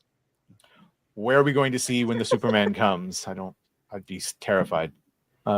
Stevie Z for 20. Superman impregnates Supergirl and creates a family that takes over the Earth. Earth's heroes come together to stop the Kryptonians. That's a film Gunn could have pulled off. Go full Guardians of the Galaxy. Gross, sir. If anyone steals my idea, I will sue. That is gross. Very generous. Sorry. This is not Game of Thrones here. 4-5. Sorry, Alan. In Hebrew, El means God and Cal means light. Light of God equals son. Son of God. Christ. Love for Superman, like Luke, is what they represent. Warrior of Justice for 2. Paul looks like a father watching his kids argue. With the arms crossed. Eternal Glory in Valhalla for 20. Love you guys, but Superman was a shit movie, not worth lengthy we're nerds. Not worth lengthy discussion. I'll catch you once. Fantastic Four is upon us. Oh, and that's going to be worthy of a lengthy discussion. we are seeing Fantastic Four a week from today. Yeah, next week. Yeah. Rob, are you seeing it here or in San Diego? I don't have a screening pass, but I would like to see it early before I go to San Diego. So let's rejoice. I didn't know that there is it the premiere next Monday. It's not the we're not invited to the premiere. That never happens. But right, we're like the always at the all media, which is like all right, finally. Have you guys seen that new clip with Pedro Pascal? They're in the astronaut suits and they've gone to see Galactus and they've come back to Earth. Yeah, I saw it. I thought that was really that. We'll show it. Where it's great because Reed Richards, they're like, well, what's going on? And he's like, they want my child. Yeah, it confirms the leaks basically. So, but I love that idea. The Celestials want Diverse for 5. So Gunn ripped off Marvel Civil War, bought the comic in MCU. So he did work for Marvel for a while. So. Remember, for 2 months, regardless if you like the movie or not, I don't think this is a great start to the Gunverse. Supergirl was awful in the movie, and the dog is annoying. She was not awful, man. I agree. And the fact that she's just the kind of girl you see in LA who dresses up their dog. I love it. That's Yeah, why. Also, I love the idea that Supergirl's a hot mess. I like that idea. I don't know why. Plus, if you know the comic that they're following this movie up with, it's perfect. Yeah, the bar she went to is Planet Red Hollywood. Well, I mean, I just want to get a scene of her and Lobo like drinking together, right? Like that alone, I want to see it for that reason alone. Probably Watching them get hammered. All right, a few more here. Well, there better be nudity in that one then. Her and Lobo hook up, man. You know, not they do. Lobo nudity, by the way. Let's Yeah, be fair and balanced. Show the women of Earth your fortress of which will solitude. probably get. Day Trapera for 200. As a normie, I really enjoyed the movie more than Man of Steel, but the plot was way too complicated. I would have kept the story in Metropolis. The cast was on point, and I liked Supergirl being a drunk mess instead of a girl boss. There you go. Cool. Sexy Centurion for 2. Shout out to the based colonizer Robert Burnett. Yes. Remember, I'm only a base colonizer if I come from a very advanced alien race. I'm just gonna cut that first part of what you said. Gamer Plush 17 for 2. 1,000 YouTube channels will be born after Fantastic Four. Yes. True. Jen Rosie for $9.99. Like the Acolyte. I just miss Henry Cavill, though, not gonna lie. He had potential. I just wish they gave him a better script in the Snyderverse and to do with his character. I don't think he could have done this movie. Yeah. No, if he was younger. Hey, we have a special guest joining us, Gabe Elteab from Hey, Big guys. Man Comics, our friend. You worked on Superman. We've given our takes. We want to get your take, and then I've got a couple news stories Superman related. Yes. Tell us what you think as someone who, if people don't know your story, you illustrated Superman, and give us the quick synopsis of that so people know. 30 seconds. I wanted to be a comic book artist since I was a little boy. I fell in love with Jim Lee's art in 1992. He hired me in 2007. I worked at Wildstorm, that's DC Comics, in-house for 3 years. They quit everything. They sent it all up to Hollywood to make TV and movies. I went freelance, worked for DC for many years. They got woker and woker and woker, and I quit in disgust 4 years ago, went freelance, made my own company, Big Man Comics, right here, teaming up with Dean Cain and Tyrus and other people. And I loved the movie, even though I quit working at DC Comics over woke Superman. I loved the movie. I thought it was fantastic. And as someone who has actually made Superman for a living, I think I speak with a little bit of authority. This is a good movie. I really liked it. I was expecting woke trash, but it wasn't woke at all. Now, I do know this. 2 biases I know I have. Even though I quit DC Comics, I love DC Comics. That's where I went. It was a great opportunity. I was part of the team for years. And number 2, drinking water is fine. I don't jump up and down when I drink water. But if I don't drink water for like 10 hours, that's going to be a really good glass of water. They've been so woke and mean and hateful to us who are to the right of Mao Tse-tung for over a decade. That might be biasing me because it's not woke, the movie. It might just be that big gulp of water after being thirsty for so long. So hindsight, a month, 6 months, a year from now, maybe it's just an okay movie. But right now, I think it's a great movie. So that's where I stand on all of that. And real quick, want to plug your the fan meetup. Big Man Comics is presenting with I'll be there, Alan will be there, Gary from Nerdrotic. I assume a lot of other people will be there as well. Yeah, that's at Urban Coal Fired Pizza, Saturday, July 26, 8 p.m. I know there's a list. Follow Gabe on social media on X, and you can get on that list. I gave on my if you're on my Big Man Comics mailing list, I sent the link last week to get your Eventbrite tickets, and now I made the link public. So we gave the mailing list the first crack at it. We sold this thing out. You were there, Chris and Alan. Yeah, it was awesome last year. It was so much fun. Yeah. Last year I was there too. Last year was a lot of fun. Yeah, my buddy owns a few awesome restaurants here in San Diego, and this isn't next to the convention center. That place, he moved it 3 blocks away, but it's closed until November. That one, he has another place in North Park, like 3 miles north of the convention center. That's where we're having it this year. It's same kind of place, awesome bar, pizza place, a huge venue though. It's awesome. Yeah, just north of Balboa Park. It looked like. Right. Yeah.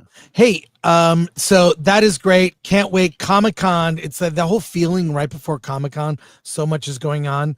We have a few more Superman related stories, and we'll end with that clip from FF. James Gunn's doing a victory lap. Is this a box office win? I'm going to bring up this story here, but Badger, I know you have the notes for it, so maybe you can read it to us. James Gunn's rebooted. Yeah, it is from Deadline. James Gunn's rebooted Superman has officially taken flight. opening to a strong 122 million domestically and 217 million globally, marking the second biggest box office debut of Gunn's career after Guardians of the Galaxy Volume 2. He celebrated the milestone on social media, expressing gratitude for audiences' warm reception. We've had a lot of Super and Superman over the years, and I'm happy to have made a movie that focuses on the man part of the equation, a kind person always looking out for those in need. The fact that this resonates so powerfully with so many people across the world is in itself a hopeful testament to the kindness and quality of human beings. Warner Brothers Discovery CEO David Zaslav also praised the film's success, crediting his decision to appoint Gunn and Peter Safran as co-heads of DC Studios. This weekend, we watched Superman soar as James Gunn's passion and vision came to life on the big screen. Superman is just the first step, he added. Over the next year alone, DC Studios will introduce the films Supergirl and Clayface in theaters and the series Lanterns on HBO Max, all part of a bold 10-year plan. The DC vision is clear, the momentum is real, and I couldn't be more excited for what's ahead. I agree with Gabe that it's like a glass of water after you've been thirsty, you've been starved for like a day and not gotten. It does feel like that. And this debate we've had for the last hour and a half proves that. I mean, we're not talking about woke. We're not talking about the only thing that bugged me is they race swapped Otis. I don't care that they race swapped him. It's irrelevant. He's not funny. Ned Beatty was a great Otis. He was hilarious. They swapped him with a guy who's not funny. Anyways, they essentially changed the character of Otis, whose last name, by the way, on IMDb is listed as Berg. His last name is Berg. He's Otis Berg. Okay. But is this a win or it's the third highest opening this year? Okay. Not the biggest. Will this have legs? It's got the second weekend effectively to itself. Yeah, the second weekend will tell us whether this succeeded or not. Yeah. Yeah. If it drops significantly by itself, that says everything. Also, during the week, it might surprise because family audiences are home for summer and can still go to the movies. Discount Tuesday. By the way, Otis, Lex Luthor calls him Otis in the movie. He says Otis. Yes, that's right. Anyways, so what do we think? And also, what does this say for we got a clip from James Gunn. He's done 100 million interviews, a bunch of them. And he talked about, he basically repeated what we've been saying. Maybe you can find that clip, Lori, where he says people don't have superhero fatigue. They have bad movie fatigue. He's repeating what YouTubers have been saying for the past couple of years. He literally said the line. But we're about to find out, because if this thing drops like a stone next week, look, it's got great reviews. I think it's positive all the way around on Rotten Tomatoes and most of the review sites. So people are liking it. Word of mouth should be there. Yep. So we're about to know if this superhero fatigue is real or if it's not. I agree. I think it's bad movie fatigue, but I think maybe, a lot of bad movies were in the superhero genre. I mean, we haven't gotten anything good out of Marvel this year. So because of that, I think people are just kind of like, you know what, I'll wait for, HBO Max or whatever. It's probably going to be on HBO Max before the end of the year, and I'll watch it then. It's too many options out there in entertainment, different things that you can do. You don't have to go and watch Superman. There's other things that you can do with your money and time. Yeah. Yeah. So no, I don't know. I think we'll see. Second weekend. I think this could, with families, because I do feel it has a family appeal. However, it's been pointed out to me, which I think is actually very funny, in the battle at the end, Guy Gardner is giving all the tanks the finger. It's over and over. And someone shot in the head. Yeah. And someone shot in the head, pretty violent. There is language. While you could say the goofiness is for families.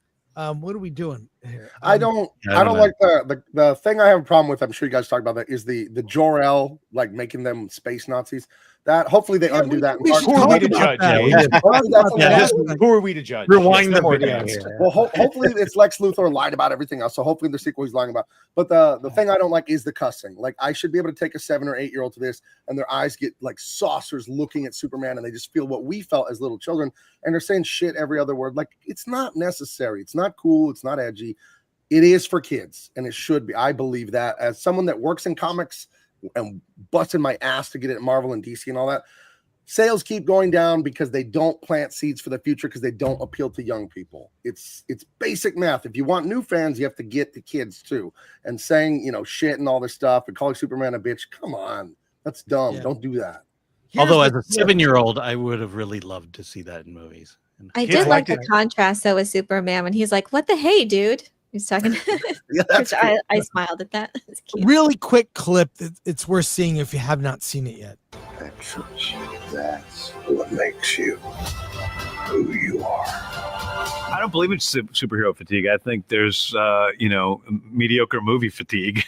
I think you can tell stories about anything. And if you see the same gangster movie over and over, you're going to get so bored. But if you see different types of criminals doing different things, that are involved in different activities, different levels of morality, different styles, it's not going to ever get boring. And I think the same thing is true about superheroes. And if the only thing that we have to offer is one character showing up and seeing two characters together that we've never seen on screen before, that was really exciting when it first happened. Nobody cares anymore. This concept of superhero fatigue in one way is real because there have been a lot of superhero movies that maybe haven't been up to what they should have been or what the audience wanted. You see the same thing happening across the board with movies in general, that people are not making the movies that need to bring people into the cinemas. That's why something like Barbie works so well. Barbie did something differently than what other big movies like that did, and people went to the theater. And I wrote Margot the morning that came out. I said, thank you, for helping to keep theaters alive. I saw Greta Gerwig the other day. I was like,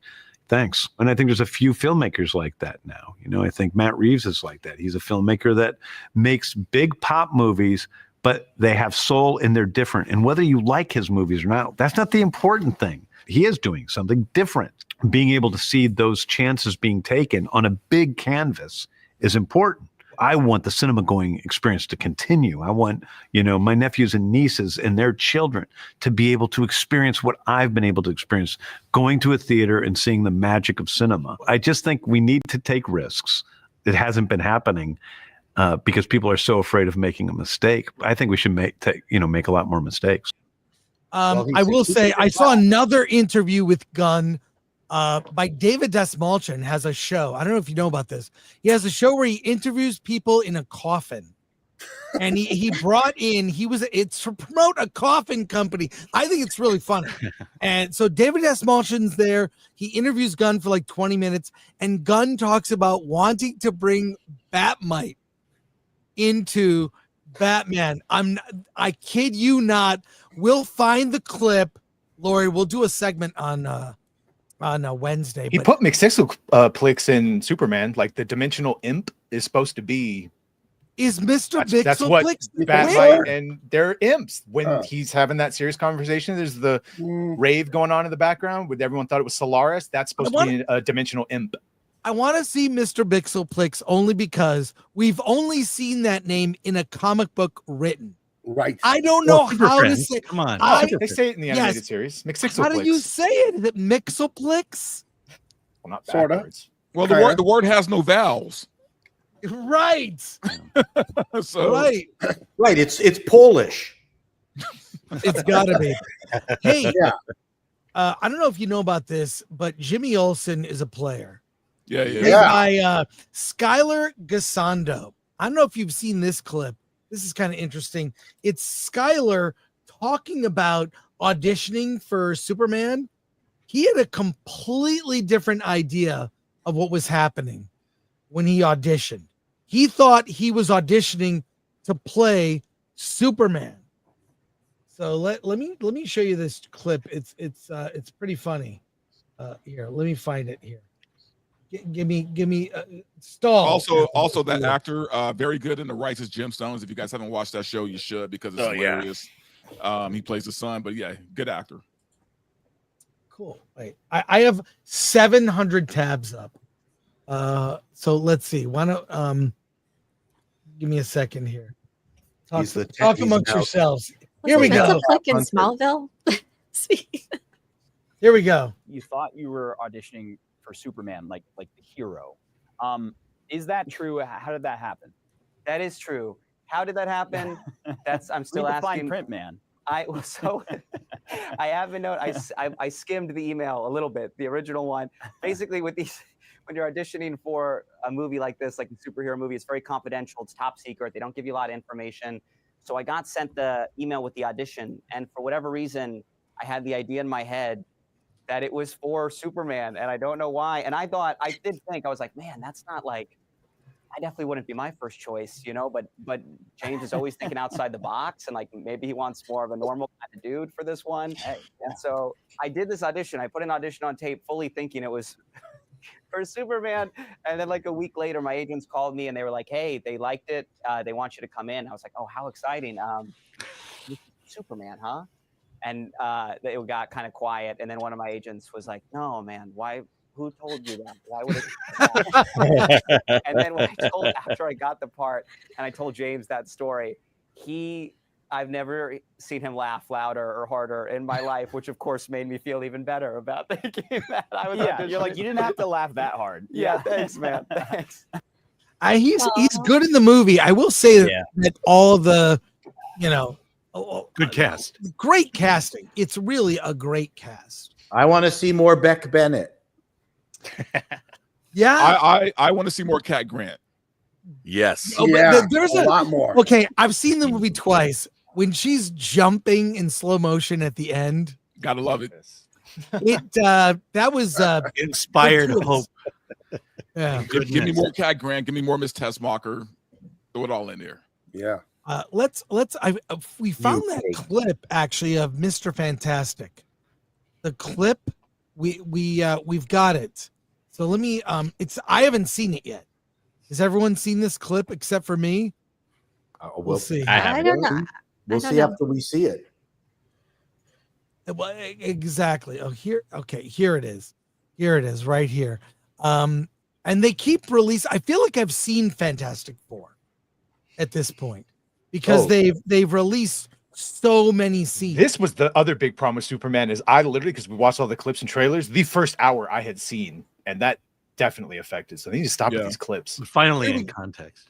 Here we go. Yeah, finally in context. Pedro Pascal. Could you take us through how you defeated Galactus? How we did? We didn't. Not yet. Not yet, we didn't. We attempted to negotiate, but Galactus, he asked too high a price. What does he want? What did he ask? He asked for our child. John, answer this! Are we safe? Are we safe?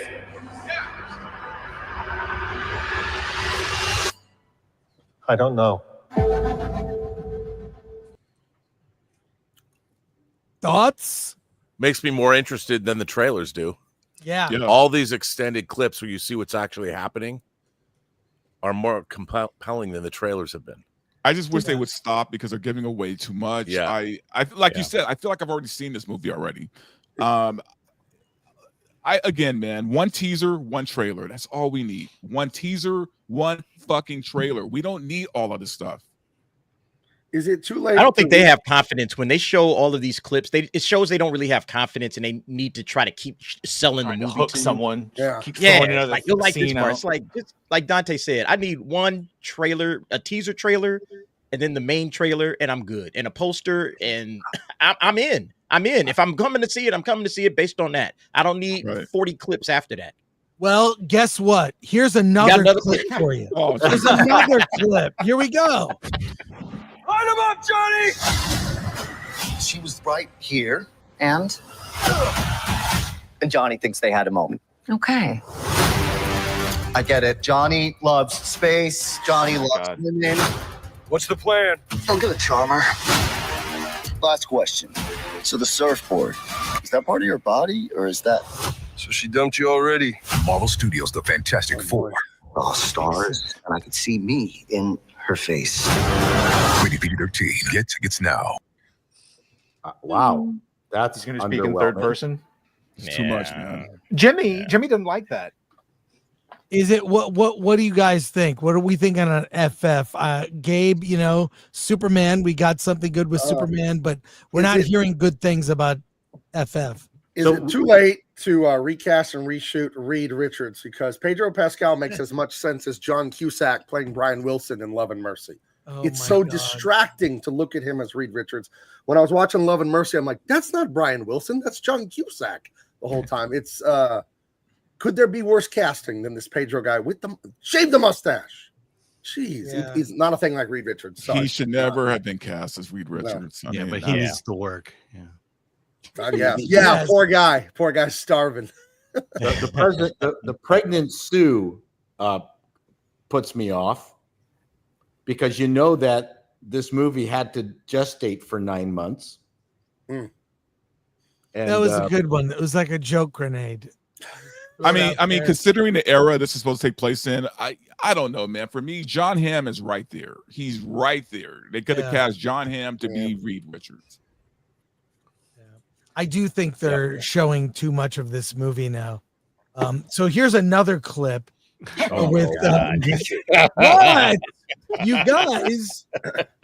This is another. You're showing us the movie now, Chris. I haven't Wait, seen let's it. just see. I mean, it could be. This could be a good clip. Are you with this world? Yes, we are.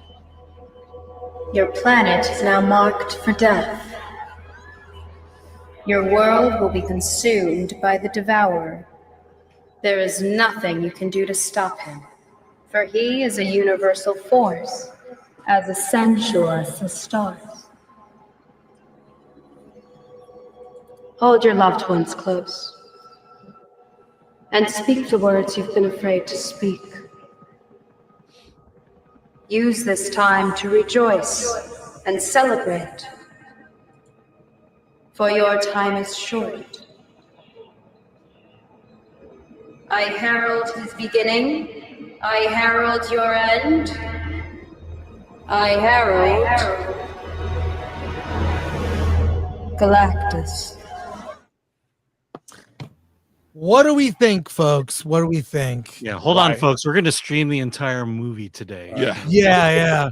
Why are they upset? Galactus my is a thoughts superior are being. They should have went with Norrin Rad. That's my thoughts. Galactus is here to spread his seed. and build a Galactus harem. is here. Let's not judge him. Cannot impose our morals. By the He's way, superior. are you aware that they put out a comic? Yellow Flash did a video on this. They put out a comic in which it's acknowledged that Sue Storm is the leader of the FF. Sure. And you should go watch the video by Yellow Flash, but here it is. Portions. Yeah. This is the tie-in comic to the movie? The tie-in comic to the movie. No, it's a reboot of the main. It's It's a what they do. reboot of the origin. It's in the comics, but then they just put it in the comics. Yeah. Well, shout out to Yellow Flash. Watch his video about that. And then You know what- also, you know what's funny? I just thought about this. I realized, we're all tired of the girl boss thing, and this is bullshit, and I agree. And normally, in a normal situation, I wouldn't even mind the fact that Sue Richards is the field leader, while Reed Richards is in the lab, trying to figure out a way to beat them on a mental standpoint. But I just feel like if we had got just a more masculine Reed Richards, I wouldn't even mind that she's the field leader, man. Like if we just had like a real man playing Reed Richards, I can almost deal with the fact, right? But the fact that they got Pedro and he's basically a living cuck, it just makes it even more so. well, a couple of things. Yellow Flash informs me he should be on the show. Yellow Flash. That's from the main comic, the 616, but from My Nerdy Home, Steph. Pedro Pascal is apparently trying to make Super Fantastic happen. Here it is. There are frames from what is this, an IG story or something? And yeah, it's probably a troll. Super Fantastic. And they're trying to merge the Superman logo and Fantastic Four logo. I don't know, Steph. What do you think of this? You found this. Steph. She actually had to leave. Oh, Steph She had to leave. Oh, sorry, Yeah, Steph. she left. I'm gonna guess she doesn't like it. Hashtag super shit. Hashtag super secret harem. Yeah. Yeah. Yeah, that's the kind of marketing they probably should have been pushing, like Barbenheimer, trying to the studios could have combined to do some interesting marketing and try to pump both of these movies up, make it an event, but that's the reframe. Everybody just kind of went on their own. So remember Chris said they were going to have a big marketing push, and you saw people saying like it's going to have like a Barbie level marketing push, and now they're saying it was a Shazam level marketing. It was just social media, so that's why it was only the 100 million instead of the 200 million that we all thought. So yeah, if you believe Barbie was lightning in a bottle. It'll never happen again. We'll never see that level of marketing in film happen again. Let's end on this, and we'll go to the final soups. Popcorn buckets have been very popular. We've seen them. We're about to see. There's a crypto popcorn bucket. Galactus is about to come out. I think that bucket will be very popular. I pre-ordered it, dude. You did pre-order it, $85. Yeah. It lights up. I mean, I'm tempted. I wish I had the room. I'm tempted. I'm tempted with the dog bowl because I have a dog and I want to give it to my dog. So there's a bucket that's coming for an upcoming movie. You might not believe this one, but you might want to get it. Caligula. A nice beaver. It is the Naked Gun beaver. Popcorn bucket is here. That's There's this trailer. Bucket. Did you get the Naked Gun Superman trailer where he specifically mentioned Superman in it? He's like, I don't have an S on my chest, but I do have a tramp stamp of a dolphin jumping over a moon. Want to see it? And then he has another trailer. He goes, now you have fun watching your grown man in underwear. Like, I want to watch Naked Gun. It looks so funny. I want to see it. I want to see it. I mean, I don't know about a beaver bucket. Has the bucket? I mean, I think buckets jump the shark with the Dune bucket, but this is out of control, and they must sell. I mean, I don't know what numbers they're doing, what runs they are, but I have a couple. I've got a Ghostbusters one that is a ghost trap. There's some really cool ones out there. The alien one. Buckets in Canada. Chris, Alien Romulus. I've got a quick funny Disney bucket story of a bucket I designed for them actually with Todd Knock. Please share my screen. I'll tell you. I'll show you. I'm sharing my screen if you want to show it. So I think I'm sharing it. Let's see. Let me add. It's down there at the bottom. Oh yeah. There you go. So this is a regular bucket. Todd Knock illustrated it. I colored it. You could get it at Disneyland like 10 years ago. I have it at my house. And we did that Disney villains, whatever, it's cool. But here's the idiot bucket that never came out. We did artwork for. This is a real thing we did for Disney. We did a Guardians of the Galaxy popcorn bucket. This is the wraparound graphic. Wow. And we got a note that we had to edit it and change the artwork because for children, we couldn't have the gun on Rocket Raccoon. Even though his name is Rocket, he had to be unarmed or whatever, or some little, I don't remember. And then they ended up not making it. So that is the brain trust at Disney. They paid us a lot of money to make this and then just never used it. And they didn't like a man with the name Rocket having a rocket in his hand. So there you go. That's how things work in Hollywood, kids. They don't know what they're doing. For sure. Badass. Well, let's get to our final soups as we wrap up today. Badger, full speed ahead. Johnny Skinwalker for 5. Kid put up Superman flag. Superman never shows up. Bravo, James Gunn. His friend showed up. Yeah, he got an upgrade. That was a mistake. That was a mistake.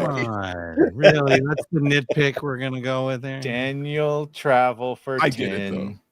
Superman can't wear the Krypton symbol in the sequel. It would be like wearing a Nazi symbol. A race of the people who think they are better than others only because our sun gives them a home advantage. And they're millions of years more advanced than we are. Which just makes any bad thing they want to do okay. Wild Man of Yavin for 5. Whoa, just tuned in. Talk about a panel. Hail Chado. Hail DA. Of course, everyone just caught off guard by 10 on the panel. Yep. There we go. Rain C for 15 from Israel here. In Hebrew, Kal doesn't mean light/sun. It means easy. Perhaps the creators meant Kol, which means sound/voice, but not sure. Gamer Plush 17 for 2. I want to use Cat Grant's boobies as a pillow. That'll be the next merch offering. Join the club, brother. General two-step for 10. That's a popcorn bucket if there ever was. As Chris says, at least there were attractive women. At least there were attractive women in it. General two-step for 10. Jimmy Olsen gave me strong MJ Fox, Marty McFly vibes. Ooh. Yeah, Michael J. Fox. Yeah. Loved it. Lord Comet for 2. Hi, friends. Just got home. Glad I caught that. Wait till you see the thanks, replay. Lord Comet. Napsky for 199. Do you really think Robert Downey Jr. can save Marvel now? Nope. No, I don't. No, I think Doomsday will do very well, and I'm hearing some amazing things about Doomsday that sound. I think it'll do cool. fine. Yeah, I don't know about Will. We'll see. You fuck that bitch for 199. Can I be in your harem, Nerd Cookie? I just gonna Sorry. let that Take a comment number. lie. Yeah, we'll call you. What? Kali 3952 for 10. If you need a palate cleanser from superhero movies, I recommend Sony Netflix animated movie K-pop Demon Hunters. Yeah, I've heard that's good. Yeah, I've heard it's I need to great. go watch that. Zax for 1 year. Shout out, bro. I think Superman grew up. Well, I don't think Superman grew up with any messages from his bio parents. He grew up in Kansas and found the fortress as an adult. No, Well, he didn't found tell it, us. Yeah, I mean, Because it's crystal grown, Did it but it has grow a bunch from of a crystal? technology and robots. Gabe? It just depends which version you read, right? There's movie stuff, there's TV stuff. So who knows? Yes, the answer is yes and no at the same time. I don't know. and I know It's like I'm way. Schrodinger's parents. I'm way behind, but I watched the first episode of Superman and Lois. I really enjoyed it. It's a good Really it's a good. good show. It's a good show. It really is. It's good. Great interpretation. Yeah. Yeah. JT Pricks, member for 33 months. I got the Galactus bucket when I saw Superman last week. The example they had on display was sturdy and the eyes light up. Much love to you all. Oh, that's Nice. great. Thank you. Zip and Tear, member for 2 months. If a primitive culture was doing child sacrifice or other atrocities like war, would it be right to try and stop it? RMB's point is thought-provoking. Yeah. Valentine Puppy for 2. Can't wait for Demon Hunter, the movie, in September.